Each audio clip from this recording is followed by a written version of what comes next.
Hello बच्चों, कैसे हैं आप सब। आई होप आप लोग बिल्कुल बढ़िया होंगे, बिल्कुल मजे में होंगे, राइट। तो बेटा मैं आपका केशव सर आज आया हूं आप लोग के लिए एक नई सीरीज लेके। जी हाँ, 4 मार्क्स इन 10 मिनट्स। तो बेटा हम लोग क्या करने वाले हैं इस सीरीज में, कुछ इंपॉर्टेंट सवालों को डिस्कस करेंगे जो जल्दी जल्दी सॉल्व हो जाते हैं और फॉर श्योर हमें 4 नंबर दिला के जाते हैं, राइट। तो फटाफट से डिस्कस करें।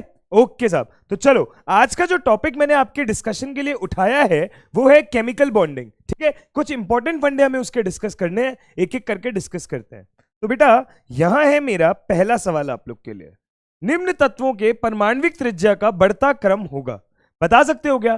तो बेटा देखो ऑप्शंस ध्यान से देखना, आपको एल्यूमिनियम, गैलियम, इंडियम, थैलियम देख के क्या लग रहा है। क्या अगर आप आवर्त सारणी की बात करें तो क्या ये वर्ग नंबर 13 के तत्व हैं। अगर आवर्त सारणी के हिसाब से ये वर्ग नंबर 13 के तत्व हैं तो वर्ग नंबर 13 के तत्व कौन कौन होते हैं भाई। बैंगन, आलू, गाजर इन थैला, बोरॉन, एल्यूमिनियम, गैलियम, इंडियम और थेलियम। आपको क्या बताना है, आपको बताना है परमाणविक त्रिज्या का क्रम। अगर परमाणविक त्रिज्या का क्रम बताना है तो बेटा सीधी सी बात है, हम सबको पता है कि नीचे जाने पर आवर्त सारणी में वर्ग में नीचे जाने पर जो त्रिज्या है या मैं बोलूं जो आकार है वो क्या होता है, बढ़ता है। अगर आकार बढ़ता है तो इतना आसान सवाल सर, इसमें क्या है, सिंपल सी बात है। हमारा ऑर्डर क्या हो जाएगा, हमारा ऑर्डर हो जाएगा सबसे ज्यादा थेलियम, फिर हो जाएगा इंडियम, फिर हो जाएगा गैलियम, फिर हो जाएगा एल्यूमिनियम और फिर क्या हो जाएगा, बोरॉन। So simple. पर बेटा एक बात बताओ, अगर जिंदगी इतनी आसान होती तो फिर तो बच्चा बच्चा डॉक्टर बन जाता, बच्चा बच्चा आईआईटी में चला जाता। जिंदगी इतनी आसान नहीं होती है, तो फिर इसको आसान कैसे बनाना पड़ेगा बेटा, दिमाग लगाना पड़ेगा। वो इनऑर्गेनिक केमिस्ट्री का सवाल ही क्या जिसमें अपवाद ना आए। नहीं नहीं नहीं नहीं नहीं, डरा नहीं रहा हूं, अपवाद हर सवाल में नहीं आता है, पर यहां पे एक स्पेशल केस है, इसीलिए मैं आपसे डिस्कस करने आया हूं। ठीक है, ध्यान से देखिएगा बेटा, क्या होता है ना, क्या होता है ना, ध्यान से देखिए। जब मैं एल्यूमिनियम से गैलियम की तरफ जाता हूं, जब मैं एल्यूमिनियम से गैलियम की तरफ जाता हूं तो बेटा एल्यूमिनियम से जब आप पूरा आवर्त सारणी का चक्कर लगा के गैलियम तक पहुंचोगे तो आपके रास्ते में डी ब्लॉक के तत्व आते हैं। रास्ते में कौन आते हैं, डी ब्लॉक के तत्व। आप लोग आवर्त सारणी उठा के देख सकते हो, रास्ते में कौन आते हैं, डी ब्लॉक के तत्व आते हैं। अगर रास्ते में डी ब्लॉक के तत्व आ गए ऐसे घूम के यहां तक आने में, तो इसका मतलब तो ये हुआ कि गैलियम का अगर मैं इलेक्ट्रॉनिक विन्यास लिखूंगा तो इसके अंदर भी कौन आने लग जाएगा, इसके अंदर भी कौन आने लग जाएगा, इसमें भी डी सबशेल का इलेक्ट्रॉनिक विन्यास आने लग जाएगा। डी उपकोष तो इसमें भी शामिल होने लग जाएगा।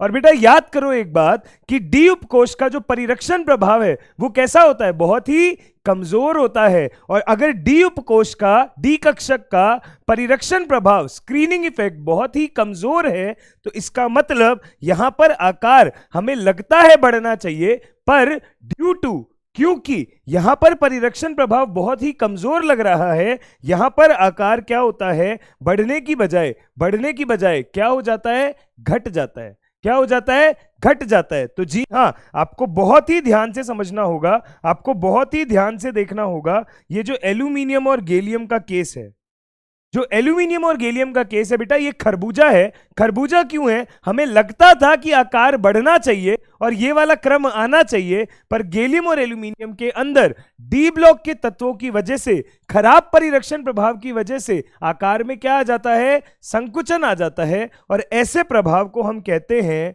यहां पे हम कहते हैं क्या लग गया, हम बोलते हैं यहां लग गया डी ब्लॉक संकुचन। क्या लग गया, डी ब्लॉक का संकुचन प्रभाव। और इस वजह से आपको लगा तो था कि गैलियम का आकार एल्यूमिनियम से ज्यादा होना चाहिए, जो नॉर्मली सबको लगता भी है। पर क्योंकि यहां पर डी ब्लॉक का संकुचन लग रहा है, क्योंकि यहां पर डी ब्लॉक का संकुचन लग रहा है, हम बोलेंगे कि एक्चुअली क्या होता है, एल्यूमिनियम का आकार गैलियम से ज्यादा। अगर एल्यूमिनियम का आकार गैलियम से ज्यादा, बाकी नीचे एक जैसा क्रम चलेगा। इंडियम और थैलियम के अंदर एफ ब्लॉक का संकुचन लगता है। कुछ लोग कहते हैं लगभग साइज बराबर है, या फिर आप साइज थैलियम का थोड़ा सा ज्यादा भी बोल सकते हो। तो सिर्फ डिफरेंस यहां आता है। अगर डिफरेंस यहां आता है तो मैं क्या बोलूंगा, एल्यूमिनियम का आकार गैलियम से ज्यादा होना चाहिए, दैट्स इट।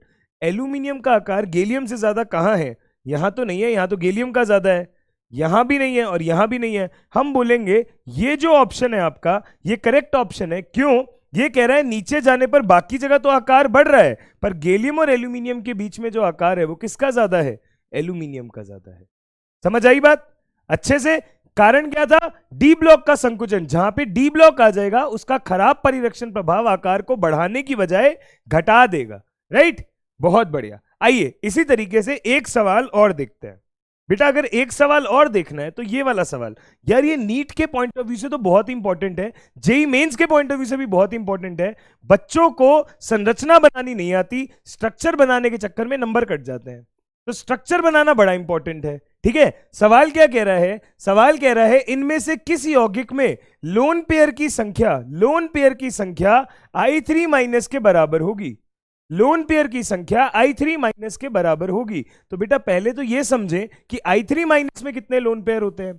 ठीक है, तो आइए बात करें। अगर हम i3 माइनस की बात करें तो बेटा किसी में भी अगर लोन पेयर की संख्या भी निकालनी है तो आपको क्या निकालना पड़ता है? संकरण। संकरण निकालने की ट्रिक आपको बताई गई है, शॉर्ट वीडियो आपके पेज पे डला हुआ है। राइट, तो बेटा उससे अगर आप चेक करेंगे तो i3 माइनस का संकरण आता है sp3d। अगर sp3d संकरण आता है तो इसका जो आकार है वो त्रिज्या तो इसकी कैसी आएगी? त्रिकोणीय बाइपिरामिडी, बट इसका आकार जो है वो ऐसा आता है। और अगर इसका आकार ऐसा आता है तो इसका आकार कुछ इस तरीके से दिखाई देता है। इसका आकार कुछ इस तरीके से दिखाई देगा। अगर कुछ इस तरीके से दिखाई देगा तो ये तो रैखिक संरचना आ गई।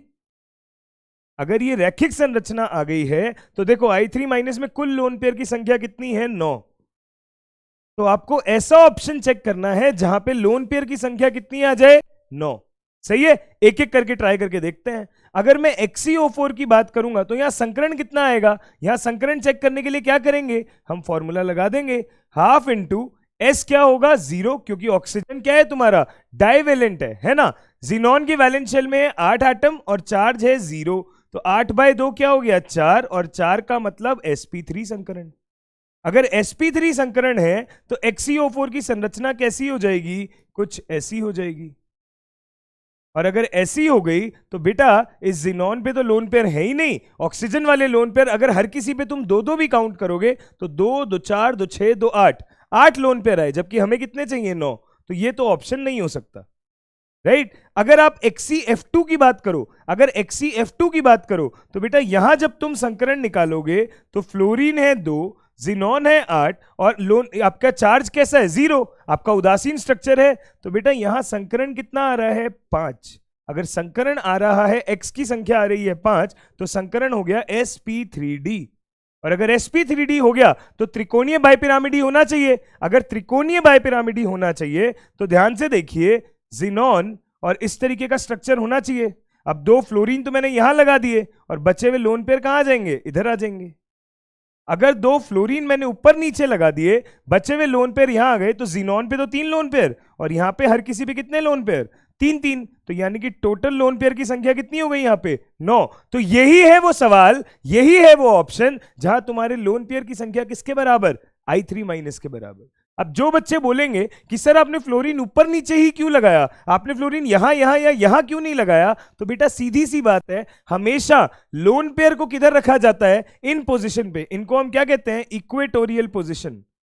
हमेशा एटम्स को आप कहां लगाते हो? इधर या इधर। इन्हें क्या कहते हैं? Axial position.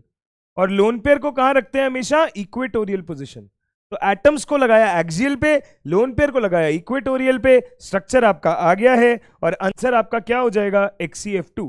अब आप लोग को क्या करना है? इन दोनों में भी चेक करो स्ट्रक्चर बना के कि क्या आपके कितने लोन पेयर आएंगे और इनकी संरचना भी कैसी होगी। ठीक है साहब, तो ये था अपना 10 मिनट के अंदर एक छोटा सा 2 इंपॉर्टेंट क्वेश्चन के थ्रू ज्ञान जो आपसे पूछा जाता है। ऐसे ही और सवालों के साथ मिलते हैं अगली सीरीज में। Thank you.